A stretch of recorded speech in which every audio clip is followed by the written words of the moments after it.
আল্লাহর শপথ করে বলছি, আমি নিজে আমার জীবনে বহুবার এই 3 সূরা পড়ে তৎক্ষণাৎ একেবারে পড়ার সাথে সাথে আমি কার্যকরিতা আমার চোখে বহুবার দেখেছি। আলহামদুলিল্লাহ। জিন্নাতের সমস্যা, ব্ল্যাক ম্যাজিকের সমস্যা বা অস্বাভাবিক সমস্যা বা সাধারণ রোগ হলেও আল্লাহর কাছে আশ্রয় চাওয়া হলে আমি বহুবার দেখেছি যে আল্লাহ রাব্বুল আলামিন কুদরতিভাবে তৎক্ষণাৎ সেটার কার্যকরিতা আমাকে দেখিয়েছেন, সাহায্য করেছেন।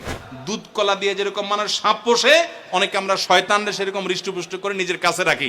আমার বাসা বাচ্চার কোনো অসুবিধা হলে মাঝে মধ্যে আমার মিসেস বলতেন যে একটু দোয়া পড়ে সূরা ফাতিহা পড়ে ফু দাও তো। আমি আমার মিসেসকে সাথে সাথে বলি, কেন, তুমি দিলে কি সমস্যা? নবী করিম সাল্লাল্লাহু আলাইহি সাল্লামের পরিষ্কার হাদিস রয়েছে, যদি কেউ সকালে 3 কুল 3 বার করে পাঠ করে, সূরা ইখলাস 3 বার, সূরা ফালাক 3 বার, সূরা নাস 3 বার যদি কেউ পাঠ করে, সন্ধ্যার আগ পর্যন্ত সারা দিনের জন্য ওই পাঠকারী ব্যক্তি আল্লাহ তাআলার জিম্মায়, আল্লাহর হেফাজতে, আল্লাহর নিরাপত্তায় সে চলে যায়।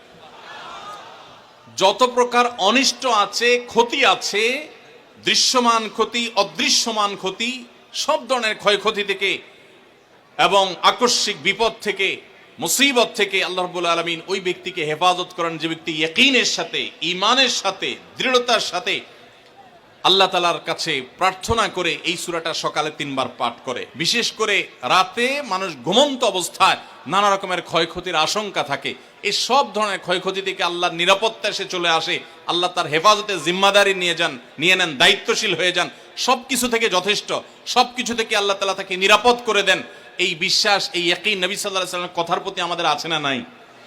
নবী করিম সাল্লাল্লাহু আলাইহি ওয়াসাল্লাম শিক্ষা দিয়েছেন এই 3 কুল, সূরা ইখলাস 3 বার পড়বেন, সূরা ফালাক 3 বার পড়বেন, সূরা নাস 3 বার পড়বেন। পড়ে 2 হাতকে এরকম কোষ করবেন, এভাবে কোষ করবেন। কোষ করে এই কোষের মধ্যে ফু দিবেন, নিজের কোষের ভিতরে 3 বার পড়ে ফু দিয়ে এরপর সেটাকে পুরো শরীরের মধ্যে মুছে ফেলবেন। যেখানে যেখানে হাত নেওয়া সম্ভব হয়, শরীরের যতটুকু জায়গা হাত নেওয়া সম্ভব হয়, সামনে পেছনে চেষ্টা করে যতটুকু সম্ভব হয় ততটুকু মাসা করবেন, মুছবেন হাত দিয়ে।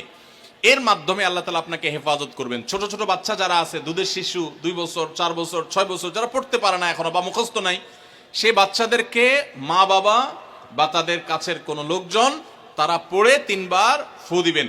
আবার 3 বার পড়ে নিজের ছেলে মেয়ের